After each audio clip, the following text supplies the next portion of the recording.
ছোট্ট স্মাইল আর কুরবানির গল্প।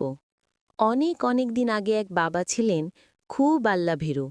তার নাম হজরত ইব্রাহিম আলাহিসাল্লাম, আর তার ছোট্ট ছেলের নাম ইসমাইল আলাহিসাল্লাম। আমাদের গল্পে আমরা তাকে ডাকব স্মাইল। একদিন আল্লাহ সুবহানাহু ইব্রাহিম আলাহিসাল্লামকে স্বপ্ন দেখালেন যে তিনি তার ছেলেকে আল্লাহর পথে কুরবানি করছেন। ইব্রাহিম আলাহিসাল্লাম স্বপ্ন দেখে খুব চিন্তায় পড়ে গেলেন, কারণ ছেলে ছিল তার খুব প্রিয়, আবার আল্লাহর আদেশ মানাও তার দায়িত্ব।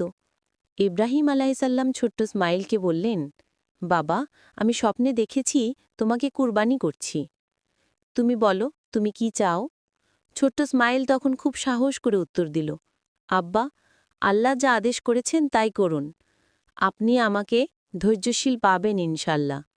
তারপর ইব্রাহিম আলাইসাল্লাম ছোট্ট স্মাইলকে কুরবানি করার জন্য প্রস্তুত করলেন।